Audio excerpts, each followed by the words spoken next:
ধন্যবাদ।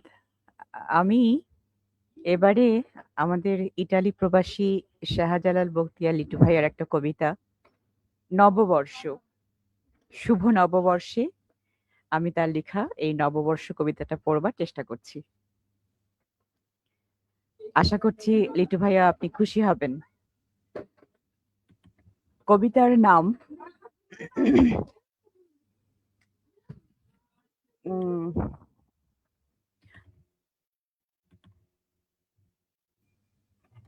কবিতার নাম নববর্ষ।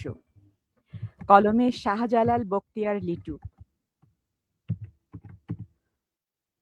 নববর্ষ তুমি এলে পেরিয়ে শত বেদনার অশ্রু ঝরিয়ে আমাদের দ্বারে দ্বারে।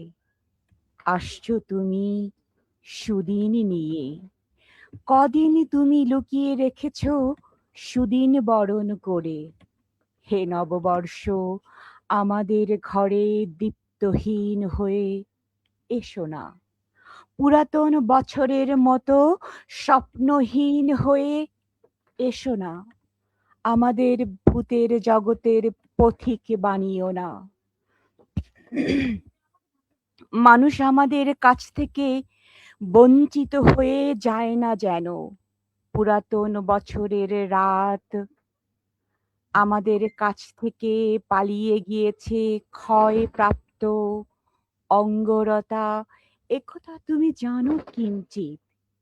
পুরাতন বছর জীর্ণ ভগ্ন জীর্ণ শীর্ণ বিধ্বস্ত পরিত্যক্ত বিবর্ণ পুরনো জরাজীর্ণ। আমাদের ভাগ্য ছেড়ে চলে গিয়েছে যা হওয়া ছিল না।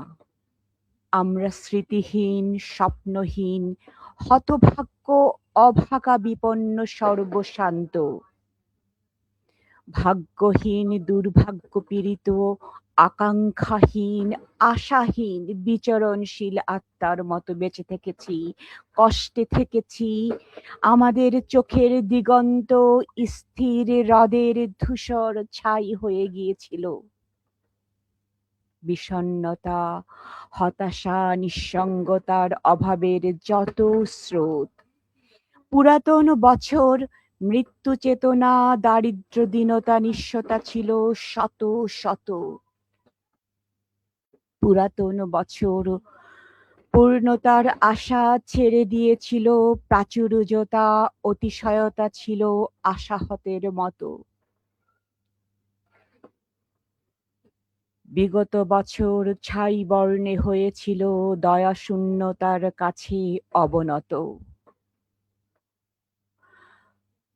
পুরাতন বছর স্পন্দনহীন হৃদয়হীন ইচ্ছার অভাবে আমাদের জীবনের সবচেয়ে সুন্দর অধ্যায়ের নাম তুমি। হে নববর্ষ তুমি হবে উন্নততর উচ্চ শিখরে আমাদেরকে পৌঁছাবে অবিরত।